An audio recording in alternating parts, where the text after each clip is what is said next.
Olá pessoal, empreendedor da massa com vocês. Estamos animados com o meu dedo, se percebeu o curativo? Cara, isso é o top da pobreza, velho. Você não tem um band-aid em casa quando você corta o dedo. Aí eu enrolei isso aqui, ó, com papel higiênico e prendi com uma fita que a minha filha achou, porque eu falei, vai lá nos primeiros socorros, não tinha nada, mano. Que tragédia, cara. Mas é o seguinte, vamos falar aqui um assunto muito bom, muito interessante para a juventude, né, filhota? Minha filhota aqui de 16 anos, linda, uma diva, com esses cabelos cacheados. E aí, a grande questão da sociedade hoje é... Tem uma palavrinha básica que o pessoal fala muito aí, genocídio, né? Genocídio pra lá, genocídio pra cá. E, infelizmente, a banalização dessa palavra faz com que qualquer imbecil seja um genocida. Qualquer pessoa seja um genocida. Qualquer atitude boba pareça um genocídio.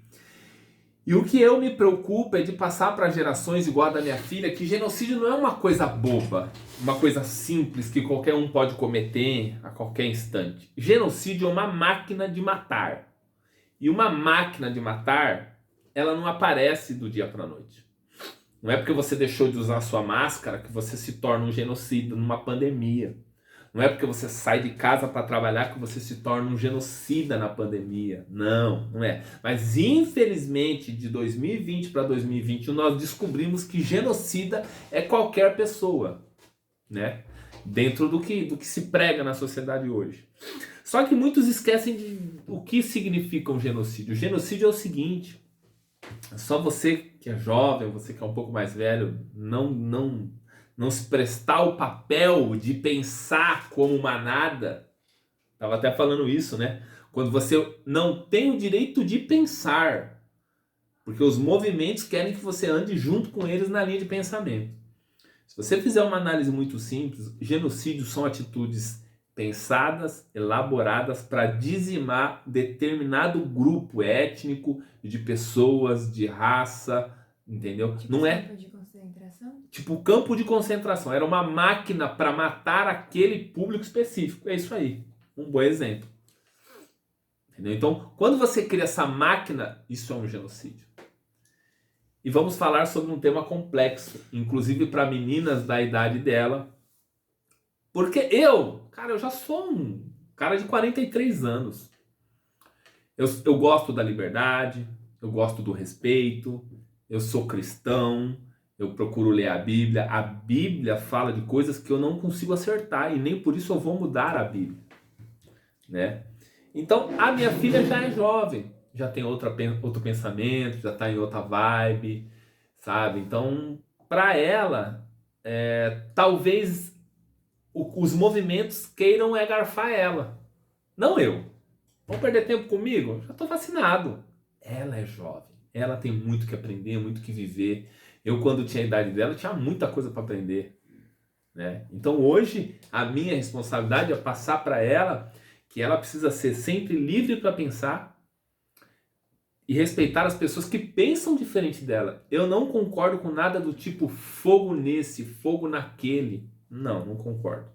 Esses pensamentos levam para uma polarização que ela foge o entendimento, foge o bom senso, foge o respeito, foge o termo, foge o princípio da democracia, né, filhota? E aí a gente vai falar sobre aborto.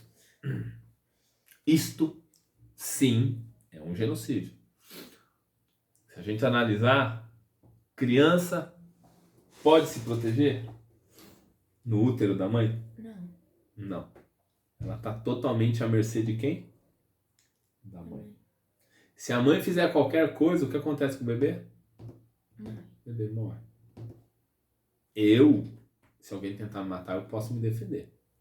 Até uma questão no Código Penal, no Código de Processo Penal, há uma tipificação, quando se comete um crime, existe as atenuantes, né?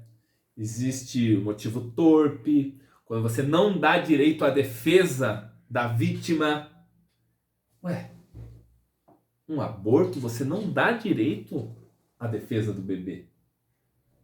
E aí a gente entra na relativização né, da vida. O que é vida? É com 1 mês, 2 meses, 3 meses, 4 meses, 5 meses, 6 meses de gravidez, né? E ninguém se toca nisso, porque o movimento quer que você entenda o seguinte, que meu corpo, minhas regras, né? E aqui, ó, tá no olho do furacão. 16 anos, ETEC. Fala aí, filha. O que você me diz? Eu tô em quarentena no momento, não tenho muito o que não fazer, tem mas muito- quarentena eu vou voltar pra escola e eu posso explicar. Mas entre a galera assim na sua idade, vocês falam sobre esse tema? Sobre Tipo, a- quando você se une com suas amigas, tipo aborto. Com a Isa e com a Júlia eu falo, às vezes. E A aí, o gente que elas, conversa. que elas pensam sobre isso? Eu não vou explanar as pessoas ali. Não, mas não fala Mas o nome das pessoas. Eu já falei, mas é que Você ela já não falou. Nossa, a gente vai ter que editar isso aí. Mas tudo bem, o que as pessoas acham? Assim? As minhas... E não é crime elas pensarem nisso, tá? Não precisa explanar, né?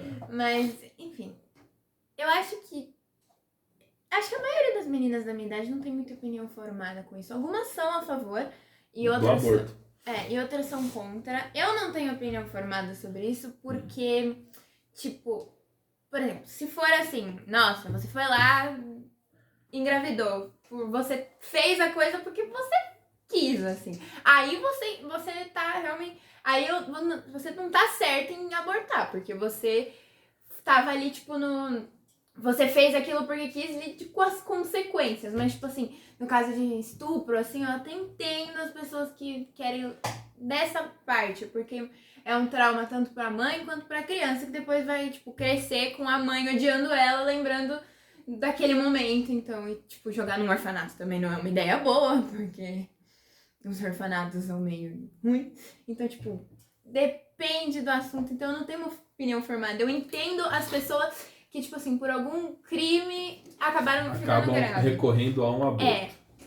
Porque, tipo, eu me coloco no lugar delas, eu imagino o trauma e tudo mais. Mas, tipo, alguém que foi lá, transou com o namorado e aí ficou grávida. Minha filha, vocês transaram, vocês tiveram maturidade pra fazer, agora eu tenho maturidade pra ser pai da criança. Eu acho que é isso. Entendeu? Agora eu não tenho opinião formada sobre no geral, assim.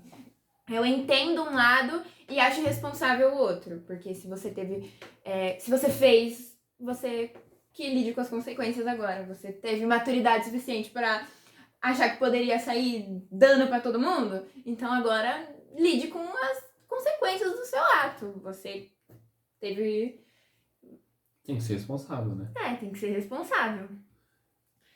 Então eu só entendo o lado da galera que foi, tipo assim, estuprada. Aí eu entendo, porque é um caso muito delicado, você fica muito traumatizado e tudo mais. E aí, se for nesse caso, eu até entendo a galera que não quer, porque isso pode até virar um trauma pra criança também, né? Você crescer, saber que seu pai foi um estuprador, que sua mãe... eu entendo assim, que a pessoa, quando ela sofre um trauma desse, é vítima de um crime bizarro, bizonho, maldito desse, ela primeiro tem que ter um acompanhamento psicológico. Porque, assim, a pessoa que sofre o trauma do estupro, ela vai sofrer o segundo trauma, que é matar o próprio filho. Olha que loucura.